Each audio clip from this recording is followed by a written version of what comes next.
السلام علیکم viewers, programme دیکھ رہے ہیں آپ براس ٹیکس اور میں ہوں آپ کی ہوسٹ معروف قریشی. ہمارے ساتھ موجود ہیں ہمارے اینالسٹ جناب زید حامد صاحب. السلام علیکم سر.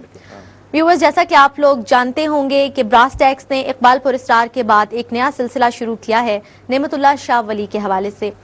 نعمت اللہ شاہ ولی کے سلسلے کی پہلی ایپیسوڈ جو ہے وہ ہم ریکارڈ کر چکے ہیں. آپ لوگوں نے یقیناً اسے بہت سراہا، آپ کا رسپانس اس بارے میں بہت ہی زبردست آیا ہے. آج ہم اس سلسلے کی دوسری ایپیسوڈ کریں گے. ایک تھوڑا سا بریف انٹروڈکشن جو تھا ان کی زندگی کے بارے میں وہ زید صاحب نے ہمیں دیا. آج جہاں سے ہم نے اپنی پچھلی ایپیسوڈ میں سلسلہ چھوڑا تھا وہیں سے آج ہم دوبارہ اس کو کنٹینیو کریں گے. زید صاحب پلیز شروع کیجیے. جی معروف، جیسے آپ نے کہا کہ یہ ہمارا نعمت اللہ شاہ ولی کا دوسرا پروگرام ہے. بالکل. پہلے پروگرام کے بعد ہمارا یہ خیال تھا کہ یہ لوگوں کے لیے ایک نیا انٹروڈکشن ہوگا، نعمت اللہ شاہ ولی کے بارے میں ہم تعارف کرائیں گے.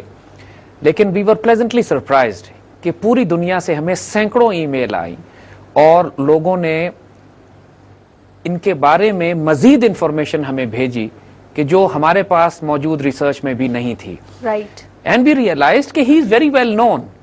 علمی حلقوں میں، ادبی حلقوں میں، تاریخی حلقوں میں، خاص طور پہ تاریخی ریلیجس اسکالرز میں اور اسپرچول ڈائمنشن کے لوگوں میں حضرت نعمت اللہ شاہ ولی کا ذکر بڑے ادب سے کیا جاتا ہے.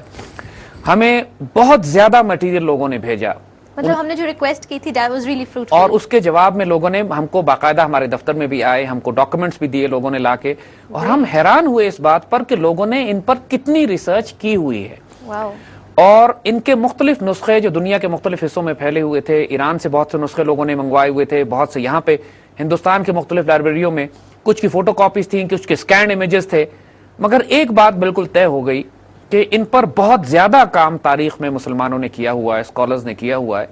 اور مگر یہ سب اکنالج کرتے ہیں کہ چونکہ مسلمانوں میں چھاپا خانہ پرنٹنگ پریسز کا رواج اتنا زیادہ 19ویں صدی میں نہیں تھا اور نسخے ہاتھ سے لکھے جاتے تھے، اس کی وجہ سے بہت سارے نسخے ان کے، بہت سارے اشعار ان کے گم گئے ہیں، ضائع ہو چکے ہیں. اور کئی نسخے جو ہمارے پاس آئے، بعض لوگوں نے تو ریسرچ کر کے اس میں سے ان کے کامن شیئر نکال کر کے جو بالکل آتھینٹک ہوں گے، کیونکہ مختلف کتابوں میں وہ ہیں لہٰذا وہ ریپیٹ ہو رہے ہیں، کوئی کانفلکٹ ڈیولپ نہ ہو.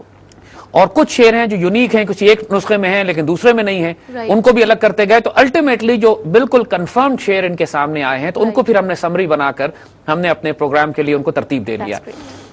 اور to be honest as we say کہ جتنا ہم اس کو دیکھتے اور پڑھتے ہیں ہم اتنی فیسنیٹ ہوتے چلے جاتے ہیں. اللہ کے بندوں نے آنے والے دور کی، جس طرح علامہ اقبال کہتے ہیں کہ جو کچھ آنکھ دیکھتی ہے، جو کچھ اللہ تعالیٰ نے مجھے بتایا ہے وہ لب پہ آ سکتا نہیں کہ زمانہ کیا سے کیا ہو جائے گا. اور آنے والے دور کی میرے آئینہ افکار میں آنے والے دور کی دھندلی سی تصویر دیکھ. تو اقبال نے بھی بہت ساری باتیں کی ہیں لیکن کچھ چھپا کے.